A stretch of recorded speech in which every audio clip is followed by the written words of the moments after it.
My name is Lee Hicks, and I am a new development officer here at the Smithsonian American Art Museum and Renwick Gallery, and it is my privilege today to welcome you all to the 2024 Director's State of the Museum.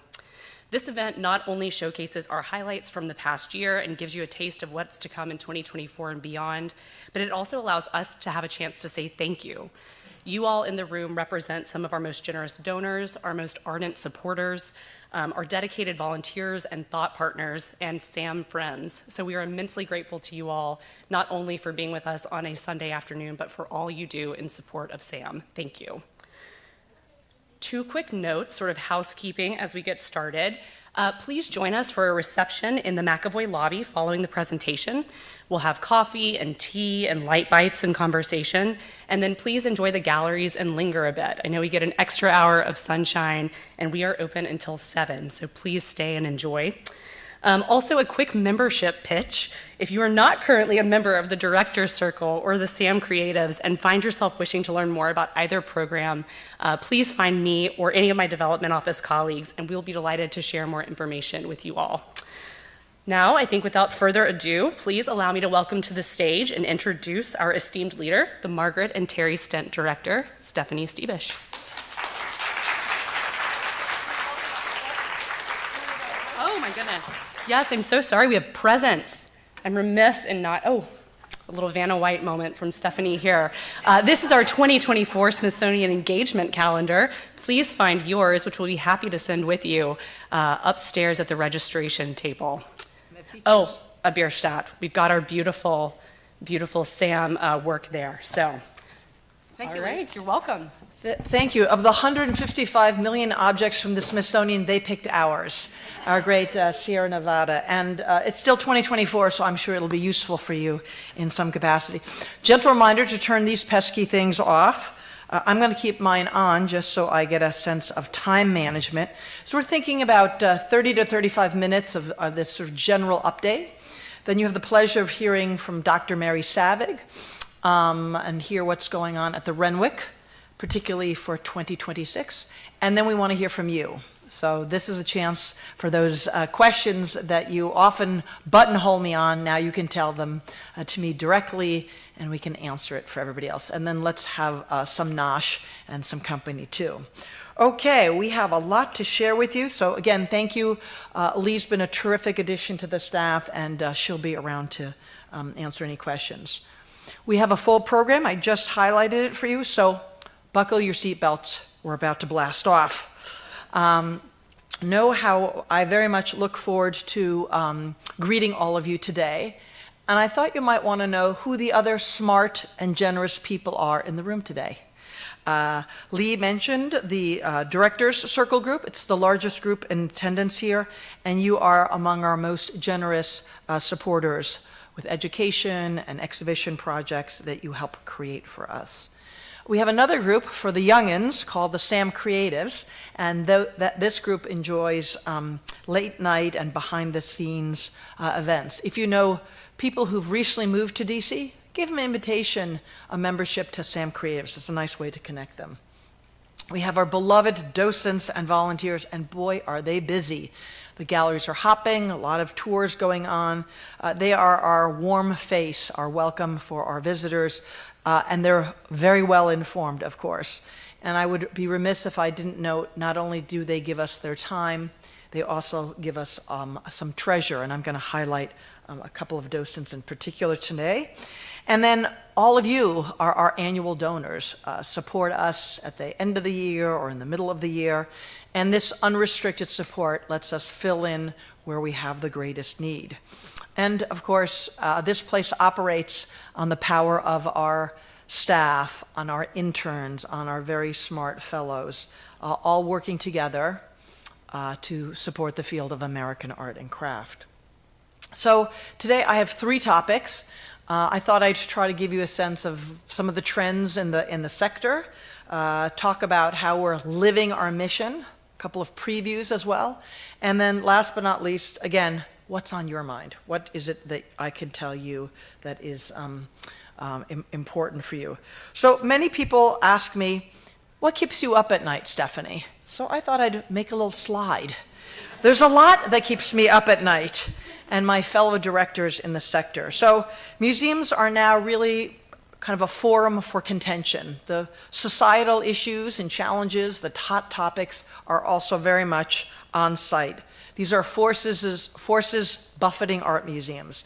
So, of course, we have the eco-terrorists attacking artworks, even down the street at the National Gallery. And while they think they're so smart and we're just going to hit this case, well, inside is a very delicate wax version of the Degas dancer figure, and it really does cause damage. So we really don't want to encourage these people at all. We thought they would stay in Europe, but I'm afraid they've come to the United States. Other issues about justice, about social causes are also finding museums a place for discussion and engagement. Also, conversations about compensation, about unionization, fair wage. These are very much in the whole nonprofit sector, let alone our American society. I would tell you these are challenges that the Smithsonian is well positioned to address. There are things related to the return of art objects and ethical stewardship, and certainly you've been reading about those in the Washington Post and elsewhere. So I would tell you that also visitors are changing their perception. They're not saying, wow, Easter Island figures. They're saying, wow, why is there an Easter Island figure at the British Museum? And so again, there's a bit of a shift between art as understood as cultural ambassadors, and now the notion that these are about cultural spaces and cultural histories, and then the question really is, where should they best be seen and understood? I'm ever hopeful that these are topics that we can address smartly. It may be iterative, we may not get it right the first time. And then there's some magic out there like 3D printing, right? Not everything has to be the exact original. Sometimes you can do a 3D print and put it in places where it might make more sense, whether it's in a museum setting or an outdoor setting as well. So I do sleep pretty well at night, and I'll tell you why. Because we do a lot of really exciting things here at SAAM. We've created a new video to try to capture this large, complex Smithsonian American Art Museum in the Renwick Gallery, and you're the first to see it. So let me know what you think. Art and identity. Shown in its full complexity. I discover new things every time I go to a museum. The nation's first art collection. We have the most comprehensive collections of American art, from folk art to photography, from painting to sculpture, from prints and drawings to time-based media, and of course, the world of craft. I'm interested in presenting the stories and the histories that we haven't heard. Eliminating our past. I'm a custodian of these stories. Expanding our perspective. Part of the job of the artist is to pay attention to what's being said to you, what's being told to you. Finding our shared future. We live in a beautiful, ever-changing country, and I look to the artists of the United States to help us understand this present moment and imagine an even better future. Art speaks of who we are at our very best, that divine spark. Generating new knowledge and incorporating new technology. The place to picture yourself. In American art. The collection they have here at Smithsonian American Art Museum, this is really what a museum collection is supposed to look like. Now, when I walked through those galleries, I saw pictures of everybody. If you look closely, maybe you can listen in to the conversation among the artists and over time. And that's some of the magic that we offer in our galleries. Together, we inspire reflection, spark dialogue, and build connection. You can't live without art. Art is it. Art. Craft. More voices. Visionaries. Scholars. Artists. Smithsonian American Art Museum.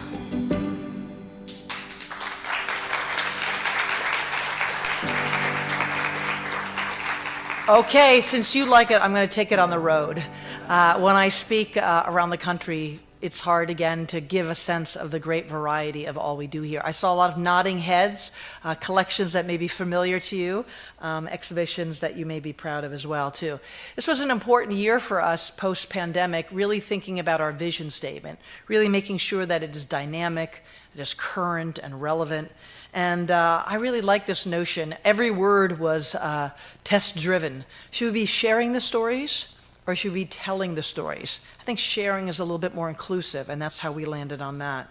Again, inspire reflection might be more solitary, but sparking dialogue talks about having a conversation, and then building connection is really what museums do at our very best. We bring people together around shared histories, shared beauty, and a shared vision of the future. We've got a vision statement, which I like a lot. The first sentence I'm going to put on a t-shirt. A place to picture yourself in American art. A little pun there, picture yourself. I think, again, we want to make sure that when we come to a museum, we feel at home. We feel that women artists are well represented, that Asian American communities and their great achievements are represented, that really the multiple voices and the many talents of all Americans are represented. That's a big job. It's a big country. We have done this historically, and we will continue to do this boldly. We have 4 goals, that's so we can remember them. 4 goals. I think we do the number 1 very well. We really are shaping the field. We really are creating new scholarship. We have amazing curatorial talent, great educators, great conservators, many people working on that. Then we talk about the visitor experience. It has to be engaging. It has to be accessible. Otherwise, you won't come again. And then some days we really want to get credit for all our good deeds. So really raising the visibility in a very big Smithsonian family. Really people understanding what it is that we do uniquely well at the American Art Museum in the Renwick. And then it all is on the base of the team, of our collaborative environment. The work environment is changing. We all have adapted to what hybrid work looks like. We have to improve our processes, embrace technology, and then really focus on those pain points still on the things that we do and how we share our collections and do our work. You could read more about it in detail on the website. And then, of course, I'm so proud of what we've achieved together, again, with your incredible support, so I have to begin there. We've been on a journey and rethinking the galleries since the last major rethink in 2006. And I would tell you, the spaces sing. The lighting is better. The walls are higher. We have more works of art. We almost have 50-50 male-female representation. And a lot of beloved artworks, and of course, lots of new artworks that have been so enchanting to people. So aside from that huge lift, which was many years in the making, and a huge curatorial team to do the 3rd floor, we have more work to do, and I'm going to talk about that in a moment. However, we are ever ambitious, and there are a lot of exhibitions that we've been producing too, pulling out some of the great stories from our own deep holdings. Some of these are going to be familiar to you. I'm just going to try to highlight what I think is one of the most important aspects of these great shows. So this was a joint project with our curators, John Jacob, Eleanor Harvey, and Jill Rothschild. And what's amazing about this artistic collaboration, about this 10-year window in Cincinnati between the photographer J.P. Ball and the painter Robert S. Duncanson, is we are now showing how artists influence each other, how they work well together. We do that also downstairs in the artist-to-artist conversation, teachers, mentors, lovers, friends. And this is a bit of a forecast of how we're going to treat the 2nd floor. Not just paintings over here, sculpture over here, but mixing media up more. Again, artists work across media and are influenced by each other. So this is an important breakthrough. And then have you noticed there's a carpet in that space? Yay! The 2nd floor, it's a big floor. We're talking a lot about visitor comfort on the 2nd floor. Those are some of the things that are on our mind as we plan for newly rethought galleries by 2026 on the 2nd floor. I have to also point out that the Renwick Gallery is reopened. We had a moment where we had a facilities issue and we had to close for a month. However, the show is back up, this delightful exhibition. So important because we did something different. We gave up curatorial authority.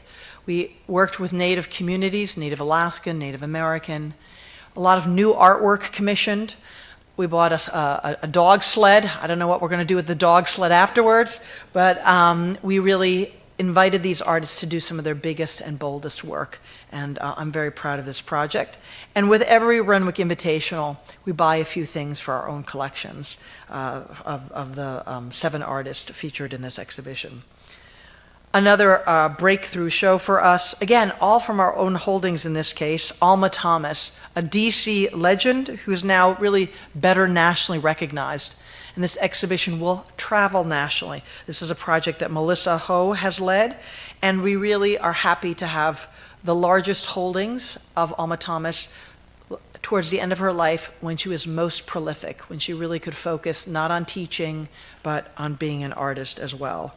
It's a dazzling exhibition, and we've had lots of people come through there, and please be sure to spend a little bit more time there before it closes on June 2nd.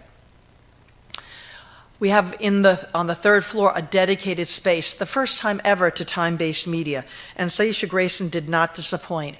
Working with curator John Jacob, she not only brought together this wonderful piece by Carrie Mae Weems, this kind of 19th century picture house, but in adjacent space, in what we call gray space, we have an important photography period of Carrie Mae Weems called Constructing History. So seeing an artist from different vantage points outside, not everyone's just a painter. They often are trained in other fields and related fields. So that's a great new capability we have to present time-based media artists. And we have a great show. I need 28 minutes of your time to watch this 5-screen presentation. It is the first joint purchase with the Portrait Gallery. How strange. You would have thought we'd done it before. And it is our first joint exhibition as well.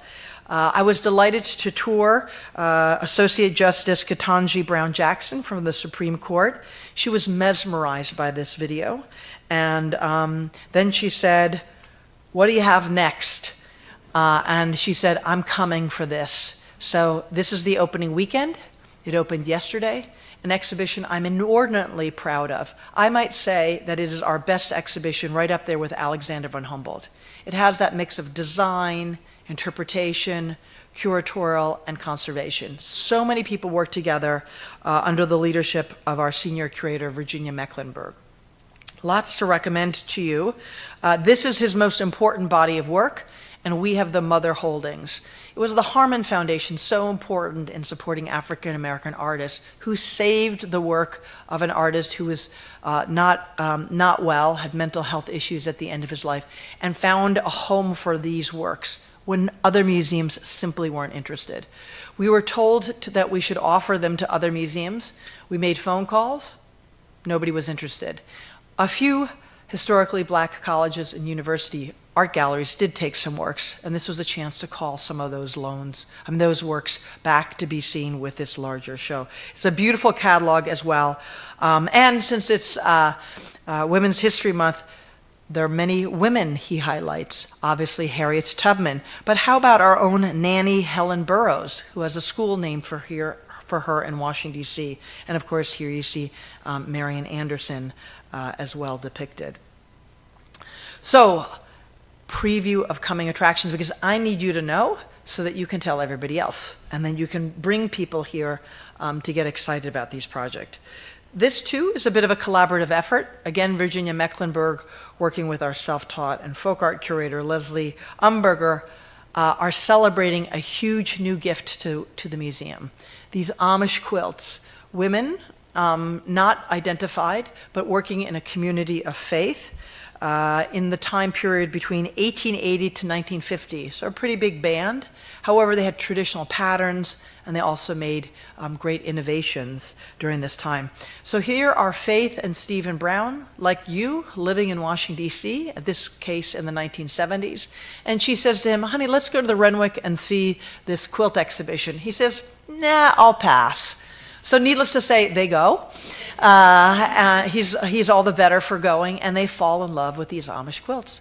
And it would be their life's passion for the next several decades to go collecting Ohio, Pennsylvania, Indiana, and put together this major exhibition Any museum would be thrilled to have it, and it comes back home to us. So we're very proud of this, and there's a beautiful publication to go as well.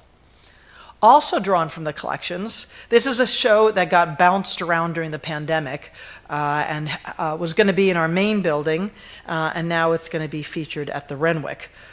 Some days it's good to have two museums.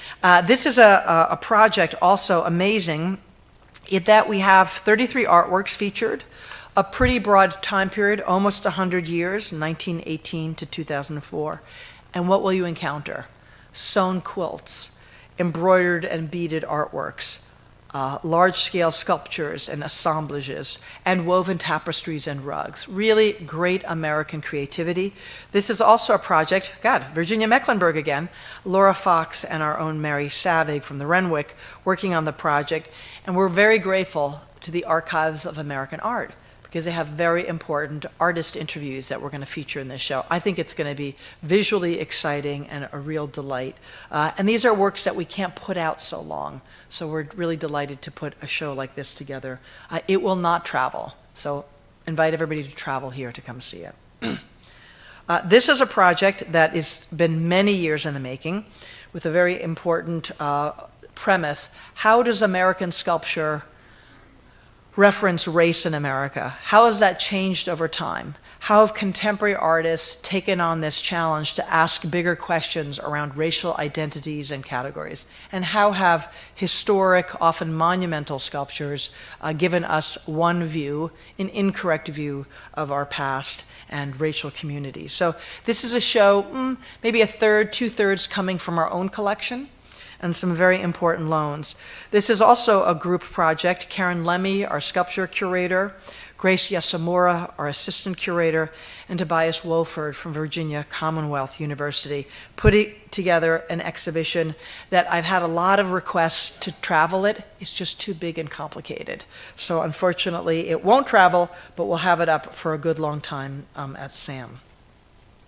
This is a traveling show. I mean, at some point you go, these poor curators, all these projects.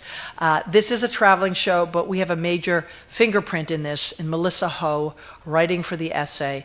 It's an important show from the Japanese American National Museum. We, again, need to take time and look at the pre-war internment period and then the post-war experience for Japanese American women artists. What was the reality like? What were their works, key works that they produced that really take us back in time and remind us there can be beauty found in difficult circumstances, as you can see here, a landscape image of sorts.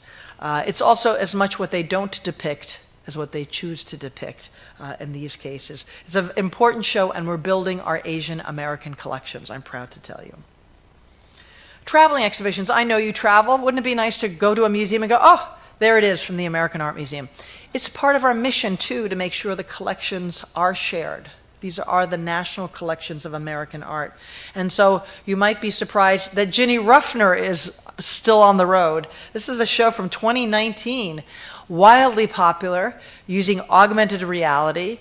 It's moved to craft museums, and then museums of mid-size around the country. So from Ohio and now coming up to North Carolina. It's really a fun collaborative show. One last stop for this show that we were delighted to have here at SAAM, Printing the Revolution. These are all, again, from our holdings. And this is a show that we're immensely proud of. And E. Carmen Ramos curated this project, also working with the assistance of an important curatorial fellow whose name escapes me, but I might get there later. You know, delayed delivery of information, you know how that happens. Or somebody can shout out her name to me. Claudia, of course. Claudia's last name is? Zapata. Claudia Zapata was the important, and she's gotten a great position at the Blanton Museum at the moment. So I'm going to try to go see the show in Tennessee, and I invite you to do so as well. And this exhibition, again, sometimes we have to go back to our pre-pandemic memories. This was a much-loved exhibition on American myths and memories. David Leventhal, an important photographer, and notice where it's going after its American tour. It's going to Amsterdam. And they're particularly interested in the Barbie story that he captures. And then he also does a series on blackface. And that is an important story in the Netherlands because there is a Christmas tradition around St. Nicholas and this character, Bad Pete, who is a racialized negative figure. And this is a chance for the museum, through this work, to bring in different stories and work with a national association, a real movement to change this tradition that is not reflective of how we know the Dutch to be welcoming people. So I'll see you in Amsterdam in early December, if you like. Some days it's interesting to see just how many people come to visit us. We certainly reach tens of thousands, hundreds of thousands of people with our traveling shows, but here's just a sense of what things look like. So I would tell you that after the pandemic, yes, people had gotten out of the habit of going to museums. That might even be true for you, and you're our nearest and dearest. However, I would tell you we're recovering.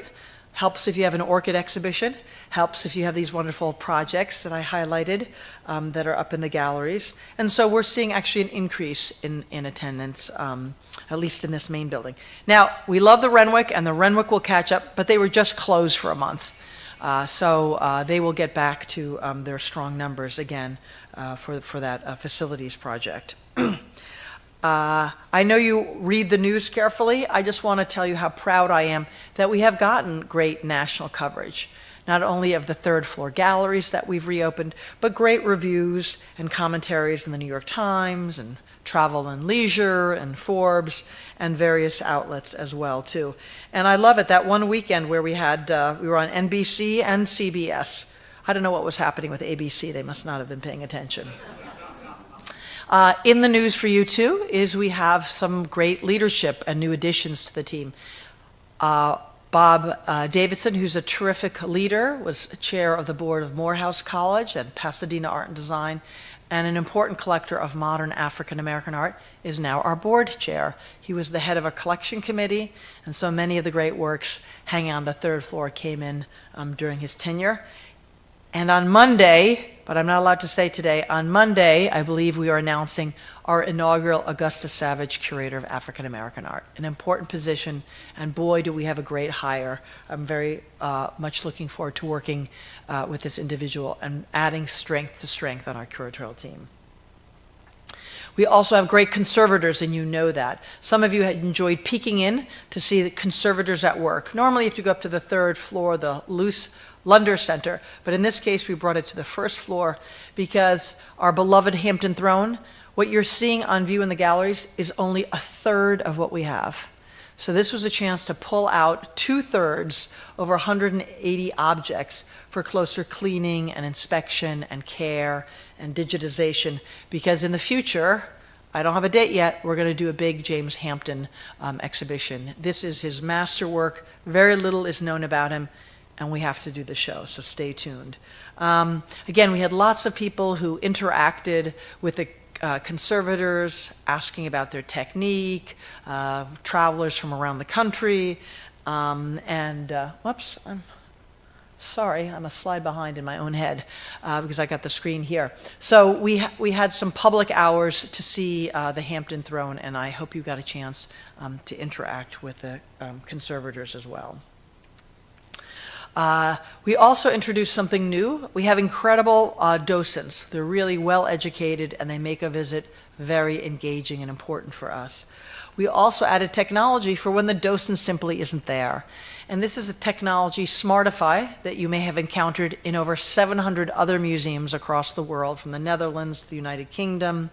And we've done certain tours. We have voices too. Lonnie Bunch is part of the building history tour, and he talks about the great patent office history of our building. And we have also now going to use Smartify to become a bit of an audio guide for an exhibition, as if you had the curator with you too, often capturing artist voices. These are customizable tours too. They're smart. They know where you stop. They know what you're interested in. They're going to ask you a couple of questions. And you don't even have to be there and to enjoy the tour, meaning in the galleries. Since we're part of a bigger community of museums that uses Smartify, they'll say, gee, it's African American History Month. Let's pull out some images from different museums. Let's put together a little guided tour. So we've had over 200,000 people listen in, or 200,000 audio stops, on average 4 to 6, I believe, stops that people go to. And it's not linear. If you find one of these, enjoy it. It's very simple technology. You just actually scan the app once, and then you hold your phone up to the artwork and it reads the image. None of that pesky punching numbers in or scanning apps or anything like that. Also, it helps us in ways we want. American Sign Language, Spanish, visual descriptions, 179 languages. Let me know if you want to pay for one of those 179 language translations, but that's the future for all of us. One more fun thing we're doing, up in the Luce Center, we're going to do an augmented reality element of that. So again, you will be able to use your mobile device, and it will take you on a journey through the history of our building. Stay tuned. Some things you can also take home with you, which are our beautiful, important, well-researched catalogs. These are award-winning catalogs, and we have an A team in terms of the beauty of our covers. We win prizes routinely for these, and I'd be delighted if they graced your coffee tables at home as well, too. Or they're great gifts as well as you think about things. So a lot of publications. Again, think about the work that's involved, the kind of the time for production and research and writing. I promised you more about our docents. Believe it or not, we have a docent who has been a docent for 50 years at the museum. That would be Phoebe Klein. She'd be with us, but it's her birthday, so I couldn't get her to move her birthday here. And then Susan Joyner is on her heels with 48 years of service. So let's hear it for these. And they do so much more. They handle the art cart. People can have a tactile experience. They work with us on distance learning. And we're starting another class of docents. And I want to make sure that you had the information, Jeff Coors, or ask one of the staff members. If you know somebody who would like to be trained, we'd love to have you on board. Again, we all learn differently, and so we want to make sure that we have every tool in the toolbox. And one of the latest are, I wish I had them, they're colorblind glasses. Google makes them, and you can see how different your Alma Thomas looks like if you're having vision problems. And so we are now have these available, and we offer them for tours. And so think about somebody who might value something like this. We are constantly asking ourselves, what can we do better? We all want to have a comfortable visitor experience. And there are many things that you can trip on. There are many places you think, oh, I could use a seat here. Or you know what? I'm wearing these glasses too, so I'd like bigger text, bigger fonts. All of these things are important in how we experience the museum.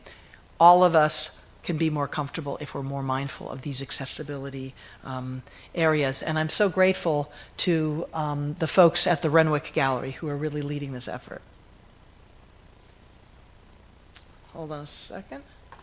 Yes, here. Also, just a sense of how we work nationally. We have an incredible outreach, and it is a couple of states. So call those people up in Nevada and Arizona and ask them what's happening. Now, Maryland's not part of it because Maryland just comes in the door. But this is our chance to do distance learning. And we're really very adept at all of this, and we share our collections and our programs nationally. I also want to, I know when you come to the museum, you look at the artwork. Every once in a while you might look up and see a new name. These are generous individuals that support the museum, and we thank them by naming a gallery for them. And so we're delighted that we have a couple of new named galleries, because that is the rocket fuel that supports our efforts, especially reinstalling and reimagining the galleries. Here's something, breaking news. This summer that we're going to have a most awe-inspiring artwork. We bought it a couple of years ago, but it's taken us some time to find just the right place. So sometimes people don't go up to the Luce Center, and it's so magical up there. And we really want people to go up there.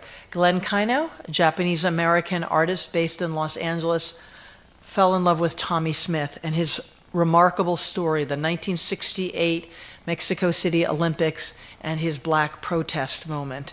And he befriended Tommy Smith and basically did a mold of his hand and has created a piece called Bridge, which is about bridging cultures, about creating conversations through sports. And of course, we got the Paris Olympics, so we'll have this up just in time for all of that. And Glenn Kaino is going to be our speaker for the Director's Circle dinner October 10th, so look forward to that. We also want to know what's ahead at the Renwick. Hold on.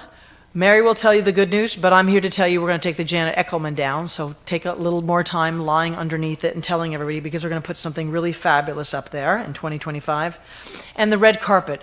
We love the red carpet. But have you walked up there with your high heels and you're trippy?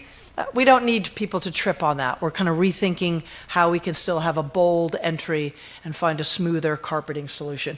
And also, it's not a, I'm going to tell you too much, it's not a good red. This is a very hard red to clean. So we're going to look at these subtle things to improve the experience. Mary's really going to tell you much more about this. I'm living in the future. I'm living in 2026. And that is the semi-quincentennial. You can say it after me. Semi-quincentennial. How's our Latin? Semi-half, quin is 5, centennial is 100. Half of 500, 250th. You got it. In 2026. So we have a lot of big plans. There's a Smithsonian-wide celebration, both on the mall and off the mall. I think that's my mother calling, but it's rounding out my talk. Thank you. And then I really just want to give the podium over to Mary Savig now, and we'll get into questions thereafter. She has some exciting things to tell you about one of her big projects. Who doesn't love state fairs? Well, Mary comes from Minnesota.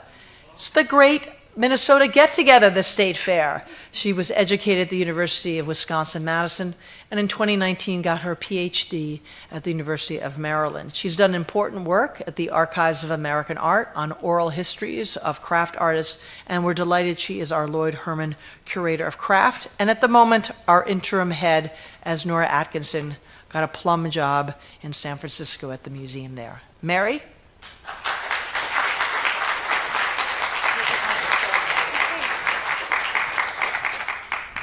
Thank you so much, Stephanie, and the advancement team who put this afternoon together for us all. Who's been to a state fair? Call out the best state fair. Okay. I'm not going to answer. So in 2026, we will observe the nation's 250th anniversary. Such occasions prompt reflection on our shared national history. There is perhaps an urge to turn to the legacy of our founding fathers, to consider socio-political moments like the signing of the Declaration of Independence or the Gettysburg Address.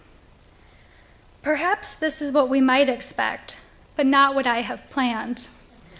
I'm going to lead us down a different path of national reflection, a seedier path. So let's start with Richard Nixon, who officially moved into the White House, which is just across the street from the Renwick, in 1969. Far away in rural Minnesota, a hairdresser named Lillian Colton, at Wright, saw his portrait in the newspaper and wondered if she could recreate it with seeds. Since 1966, Lillian had been entering handmade artwork in the Minnesota State Fair's Seed Art competition. Like her peers, her early works were reminiscent of Victorian seed mosaics, floral bouquets and wreaths made from Minnesota-grown beans, seeds, and grains. But Lillian saw a bigger challenge in portraiture, and she began to experiment with how to best depict textures like hair, wrinkles, and teeth with crops. Colton planted elements of pop art, folk art, in popular media, and her portrait of Nixon reaped Best in Show. She would go on to win numerous prizes and is now celebrated as Minnesota's Seed Queen. Her daughter, Lillian Paulson, continues through the tradition of her own portraits of celebrities. Colton revolutionized the genre, and today seed art is one of the most competitive categories at the Minnesota State Fair, and fairgoers line up for 45 minutes to see the yearly entries. And this brings us to the big picture. Photojournalist Arthur Grace aptly describes state fairs as such. A state fair reflects the American spirit, and if aliens ever landed on Earth and you only had a few hours to help them understand America, all you would have to do is take them to a state fair. For the past few years, I've experienced numerous fairs, and I have to agree with the sentiment, and I'm excited to preview some of my findings with you. And I have been traveling the country going to fairs with a lot of colleagues, and I was able to introduce our exhibitions and our conservation team to Lutefisk in Minnesota. And we went to the Choctaw Indian Fair in Mississippi in July. And when we took that picture on the far right, it was about 110 degrees and humid. So we had a lot of snow cones at that fair. The Renwick Gallery, the nation's craft museum, will throw a flood of light on the history and importance of craft competitions and demonstrations at fairs. This exhibition will include more than 100 artworks and objects from every corner of the nation. And this will be another one of Renwick's famous full building installations, so it'll be on the first and second floors. Many states began organizing annual fairs in the 19th century to promote agriculture, with exhibitions of livestock, crop yields, and farm equipment, like John Deere's revolutionary steel plow. Fairs have since grown into grand public gatherings. The fairs have profoundly altered the ways artists exhibit art and engage with the American public. For example, Peggy Hartwell exhibited this quilt of her grandparents at the 2022 Carolina State Fair. Her grandparents were sharecroppers in South Carolina, and every year, Peggy leads quilting workshops on the fairgrounds. This exhibition will be the first major exhibition to survey American state fairs' extraordinary and unconventional crafts from the 19th century to the present. As you might expect, we'll feature classic crafts like textiles, ceramics, and woodworking, and show the ways the fairs have shaped American craft history.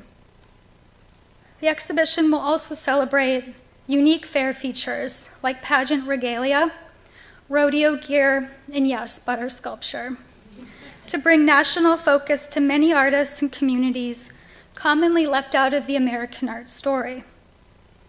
So I'm going to just outline some of the exhibition themes, beginning with our Blue Ribbon Gallery. The Blue Ribbon Gallery will feature virtuoso examples of craft across media by a roster of ribbon-winning artists. Through their subject matter, materials, and processes, artworks reveal intimate stories of families and communities that often span generations. The diversity of artworks reflects changing aesthetic trends and competitive categories, and invites viewers to consider developments in agriculture, industry, and home life more broadly. For example, Grace Snyder was a famous quilter from Nebraska. Her flower basket petit point is legendary. This is one of the most famous quilts in the United States because it is made from 87,000 tiny hand-cut and hand-sewn triangles. So I saw this in person. Each triangle is about the size of my fingernail. She cut them all and sewed them all together while sitting on the back porch of her ranch in Nebraska. Grace Snyder grew up as a homesteader on the Nebraska prairie. As a young girl, she lived in a sod house and learned to piece quilts. She ran a ranch with her husband in the early 20th century, raised a large family, and when she retired, she returned to quilting. While many core components of the fairs remain the same, the cows, the tractors, the corn, various creative categories have emerged to reflect changing state demographics, aesthetics, and technologies. Through regionally and culturally specific handmaking practices like Cherokee basketry, Swedish rose smalling, and Hispanic colcha embroidery, crafters are able to share their niche talents. I wish I could stop and tell you the story of each one of these, but I have to keep it going. State fairs also offer myriad hands-on learning opportunities for visitors through lively public demonstrations of skill-based crafts and living cultural traditions. Craftspeople demonstrate the potential of handmaking and good design. So here we see Laurel Dobbs. She creates vintage or recreates vintage style duck decoys at the Florida State Fair. And then at the right is Keith Rubel, and he does this unique Indiana craft called wood hewing that he demonstrates every year at the Indiana State Fair. State Fair demonstrators also push the conceptual possibilities of craft. Robert Arneson made craft history during a pottery demonstration at the California State Fair. Arneson had been invited by his friend Wayne Thiebaud, who designed and directed the annual art exhibits for the California State Fair, to demonstrate wheel-thrown pottery. At the 1961 fair, Arneson threw a clay beer bottle form and capped it, a radical decision that rendered the work unfunctional and irreverent, effectively orienting American ceramics towards new directions. Indeed, during the heyday of the American studio craft movement, state fair competitions and displays offered emerging and professional artists a public forum to show their work. Many artists received their first awards at the fair, providing vital funding and a crucial stepping stone to the next phase of their careers. While dynamic and competitive, judged exhibitions at fairs remain an overlooked chapter in the history of studio craft. So Peter Volkus earned his first ribbon while he was an MFA student at the Montana State Fair, and Consuelo Jimenez Underwood won her first award ever at the 1981 California State Fair for a weaving she made while she was an MFA student. Other artists who earned their first accolades include Catherine Choi and a really amazing fiber artist who was in Objects USA named Elma Lesh in Kentucky. As temporal and dynamic sites of attractions, foods, encounters, and memories, the Midway has long been a popular subject for artists. While recent scholarship has begun to address the problematic histories of sideshow attractions, at the same time, the Midway also offers an important backdrop for broader considerations of the creative crafts of state fairs, exemplified by neon and hand-painted signs, parade floats, and colossi, like Big Tex's big cowboy boots. Along similar lines, this exhibition meaningfully considers the creative expressions of craft in spaces across the fairgrounds, at rodeos, pageants, and dedicated 4-H buildings. These are crafts that are rarely represented in American art museums. Handcrafted charro saddlery and 4-H quilts highlight the personal backstories of competitors while also giving voice to regional cultural traditions. And historically, the grandiose horticultural displays boasted the abundance, even the excess, of American agriculture. Here are just some fun examples. At right is a huge display of apples at the Nebraska State Fair in 1877. And apples and bison were in such abundance that they even have a bison at the top of the display. So we couldn't just recreate, 20,000 apples in the exhibition. Our conservators do have their limits. So we invited Justin Favela to interpret the supersized role of corn in the American imagination. Favela is a multidisciplinary artist based in Las Vegas. He's known for his large-scale installations that manifest his interactions with American pop culture and the Latinx experience. His work is rooted in the traditions of piñata craftsmanship. So he is creating a maze cathedral. This will be an immersive art installation that will transform the Renwick Gallery's Grand Salon. From its ancient roots in Latin America to its omnipresence in modern-day products, corn represents sustenance and resilience. May's chapel will spark consideration and even critique of the profound role of corn in American culture. Along similar lines, state fairs have not always presented all with the same opportunities for participation and advancement. Through large-scale ceramic sculptures by contemporary artists Margarita Cabrera and Sid Carpenter, the exhibition addresses issues of exclusion, accessibility, and historic invisibility, especially of migrant labor and Black farming that laid the groundwork for the nation's agricultural economy. These artists draw on the iconography of the tractor and farm implements to present these overlooked histories in a new context. Fairs are dynamic sites of social discourse. And while the news often documents the soapbox speeches of visiting politicians, fair makers also have their say. Artists have shared powerful personal stories to invite collective reflection and inquiry. This quilt was made by a group of incarcerated women in Kentucky called the Battered Offenders Self-Help Group, or BOSH, to tell their stories. All of the women had been convicted of killing or conspiring to kill their abusers. They recorded their sides of the story with pens and magic markers on sheets from Walmart, often describing the viciousness of the attacks they suffered before taking extreme actions for relief. The quilt was presented at the fair to then Governor of Kentucky, Governor Jones.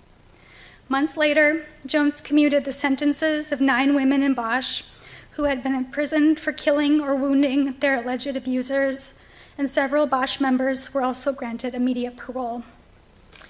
Jones said that experiencing the quilt at the fair was profound.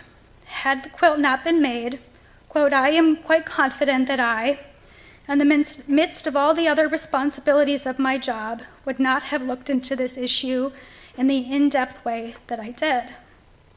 Simply put, fairs are places to be seen, to be recognized, to be heard. The many makers in this exhibition flaunted their intertwined creative and domestic skills. Likewise, the diverse and democratic approach to display often represents the best of our local and regional traditions. Altogether, these fair artworks and objects, like the fairgrounds themselves, offer a diverse, spirited picture of American life.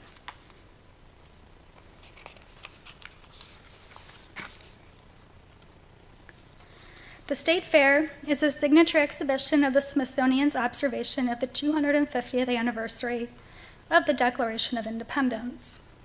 We invite you to experience the ribbon-winning art of the State Fairs, recognize your own local and regional traditions, and perhaps see American art, history, and culture in a new light. Thank you.